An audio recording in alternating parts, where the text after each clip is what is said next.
It's me. I'm here. Uh, Sorry, I left for a bit. Went to go get milk. I'm back now.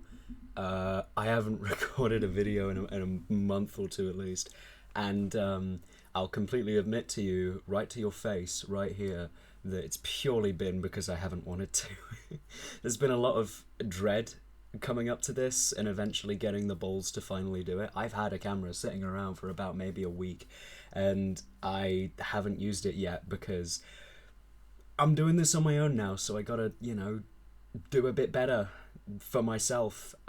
And that means a couple of things which I'll get into real quick before I start talking about video stuff. One, a lot less edited. In fact, possibly not edited at all, depending. However, I do have a friend of the channel that may be stepping in to help me with editing and stuff like that, but I don't know the first thing about it, and if I am going to do it, it's going to be very rustic and rough. You can see an example of that in the last video, which, you know, it was okay, but it was mostly just cuts, and I couldn't figure out how to put an image on. So, I just left that as is. But I'm going to try and be really good at the whole consistently talking without any of the ums and stuff like that for as long as I bloody can. And that means I'm going to have to plan out my videos a little more.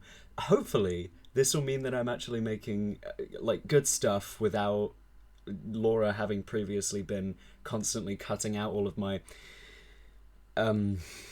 and then looking back, sort of thing. You'll notice a couple of things have changed. One, we're back in my room. Those of you who have, been around the channel may know that, yes, this is my room. This is where I was last time before we could record in person again in our studio, if you will. This is the new studio where the sound is a bit echoey and bad, and there's a ring light just hanging from my microphone.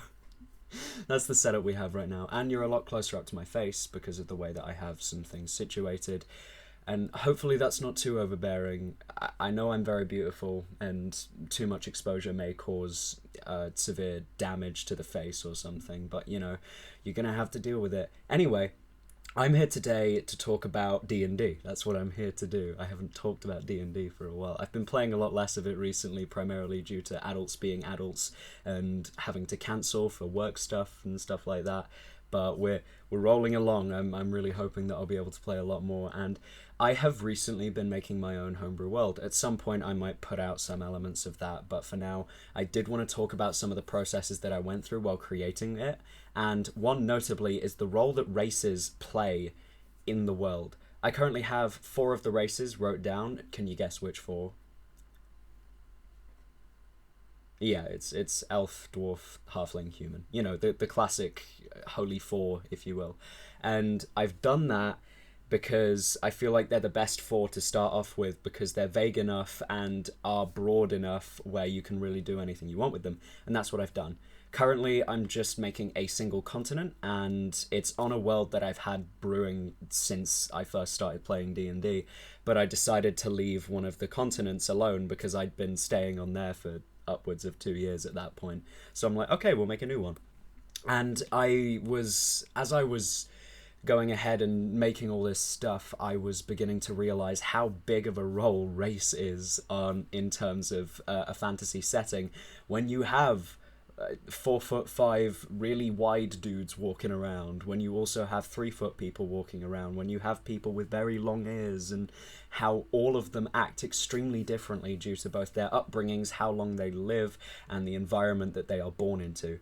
And I wanted to talk a little bit about how you don't need to be afraid to let races kind of mold everything in your world a little bit to what it eventually becomes. So I'm going to talk individually first about the role that each of the races play on the continent that I've made and how that's kind of impacted the way I'm creating it going forward. So I actually didn't start with humans because humans I already had in my head and I knew exactly what to do with them because I'd been watching a lot of Lord of the Rings and I had, gone through that and realized humans are the main force, and that's kind of what I wanted to add in my game. But I started with the dwarves because I realized on the map that I had found and begun using, there was a lot of potential for that due to the amount of mountains that were around, and there were a few dwarven name-ish cities kind of surrounding the mountain lines and stuff, and I'm like, yeah, we'll give that a go. And the way that I wrote dwarves formed the way that I'm kind of working everything now.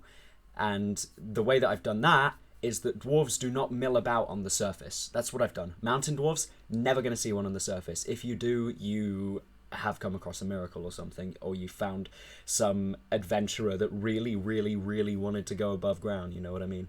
Hill dwarves are the exception to that, where they do have a few settlements on the outside and are willing to work with outside societies, but you still will not see them kind of milling about general populations and such. And I wanted to go with that idea because in stuff like The Lord of the Rings, you only ever really saw dwarves out in the open when they were either adventuring or at diplomatic meetings, you know what I mean? And I think that kind of made a lot of sense because, you know, the Dwarven realms were not explored, and unless they do get explored in this game, dwarves won't be around that much. And I think that that's perfectly fine because, you know, there's bound to be a race or two that is much more domineering of the surface, and the same for underground, because in at least the way that I view it, there's like an equal standing between the two spaces, and then there's also the Underdark, which is further and stuff like that, but we'll get onto that. But in essence, it doesn't really change much about how dwarves work in terms of their original lore. It just means that now they're a lot less likely to be milling about society, because I wanted to kind of make dwarves, and by an extension elves, mystical in their like appearance in terms of this world. The folks that are on the surface, maybe they've heard of a dwarf, maybe their cousin's seen one, but God, they never expect that they're ever going to talk to them, that sort of thing. And I think that that kind of creates a mystique and an interest around that sort of race, and maybe makes a player want to play one to see that interesting aspect. Similarly, I wrote elves for the continent, and I did a bit of a bold move, and I don't know if people are going to like that or not, but I've said that on this massive continent where there's so much life and stuff, elves are non-native. There were never elves there. The only ones that you could ever say were are miles and miles underground in the Underdark, where the drow are, and they usually work the same. If you see a drow on the surface in this continent, killed on sight. They are just not allowed to exist on the surface at all. They are so untrusting of the drow, and that's going to make it very difficult for if a player wants to play a drow in this world. But it's like, you know, there's some things that just wouldn't make sense, and it's kind of why I prohibit some levels of character creation. I will try and say yes to every idea that the players have, but if it's so ridiculous and outside of that sphere, then I'll say no. For example, I had a player in one of my games say, I want to basically be Father Christmas, and I want to be an artificer that makes toys and gives them to children. And I said, nope, sorry, that completely ruins a lot of religion in my game, and I'll be good. So he ended up coming up with something else, but I had basically gone against that like a meanie.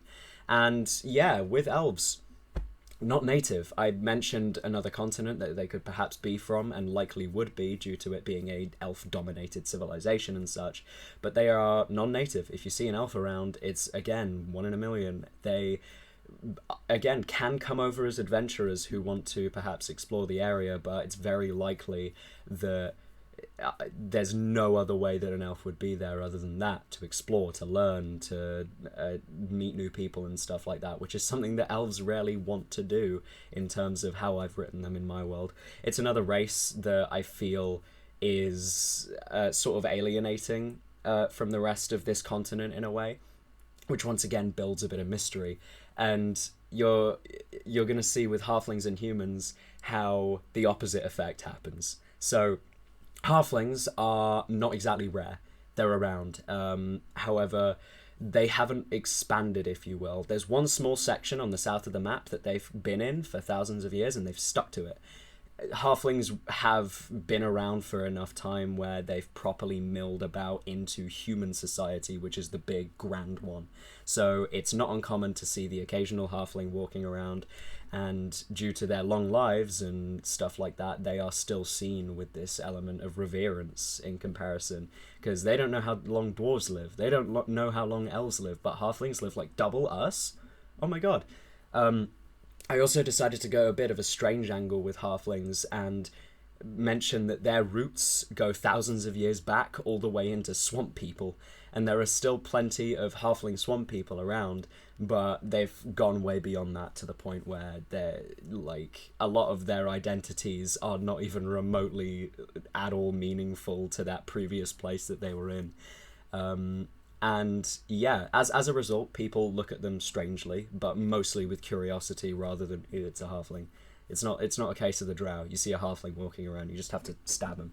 No, that's not how it works there. And then there's finally humans, which I don't think needs too much explaining, but humans have basically shaped the exterior and surface of the entire continent, which is likely where, if I run a party there eventually, that's what they're going to be exploring. So therefore, you know, had to give it a good enough treatment and stuff like that.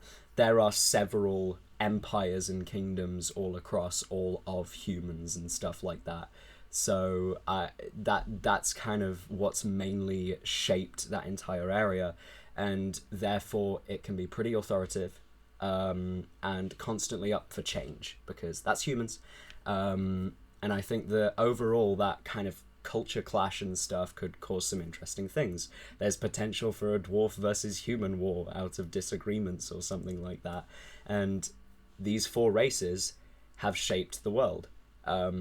Based on what territories they hold and the outlooks that they all have. But yeah, the simple video, there you are. I did a couple times, but I really did try and stay on track. I basically just wanted to record this extremely quickly and just get this up ASAP, because I got the sudden itch to record and I just had to do it. If you want to see more of this, make sure you subscribe and like the video and comment and all that stuff. I will be trying to reply to comments, every single one of them again, I promise. If there's something you maybe want me to move around with the setup, let me know, because this is very rustic right now, and you know, it's something. Hi. But yeah, thank you for watching, and hopefully see you in the next one. Bye, I guess. Now you're going to watch me manually hit the stop recording button, and nothing's going to be edited out.